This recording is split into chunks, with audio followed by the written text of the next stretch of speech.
Maybe it comes off as a heavy-handed statement, putting a free update instead of Sonic Mania on this list, but Specter of Torment is something that deserves a lot more attention. It's a free update for people who already bought Shovel Knight, but it's also sold as its own game and deserves to be talked about in that context. It's a better game than Shovel Knight. I've always been obsessed with platformers. They're what got me into video games, and I still think they're the most video gamey thing you can get, a wee guy bouncing about. That's games. If they're not your favourite, they're kind of easy to ignore. I mean, you've probably played fucking Radical Rex and fucking Sphinx and Cursed Cunt and Mummy and all that shite. A good platformer is about a great wee central concept with a game built around it. Despite having a new control setup plastered onto Shovel Knight's levels, that's exactly what Specter of Torment is. You don't Scrooge McDuck on top of enemies in Specter of Torment, you slash through them diagonally.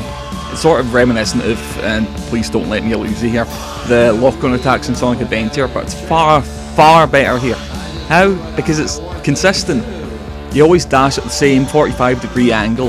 This means that the level designers can work out where you'll go after an attack, and place platforms and obstacles to complement that. You also gain a whole new relationship with walls. You can walk a wee bit up them like Keanu Reeves, and you can propel yourself off them like 80% of characters on a decent platformer. These new mechanics really set Specter of Torment apart from everything else.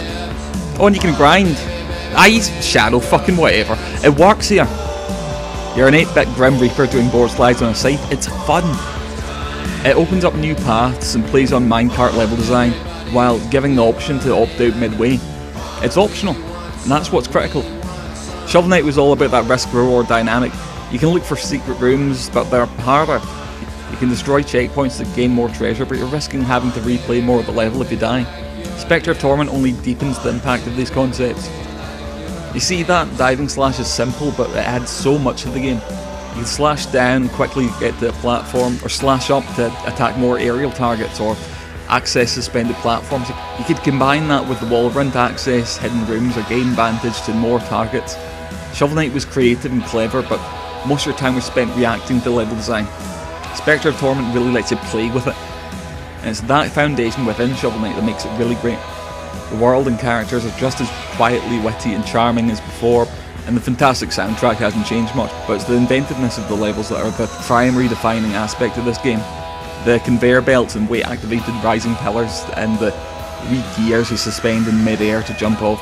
That's the stuff that makes Sonic Mania's reliance on old level gimmicks seem half-arsed.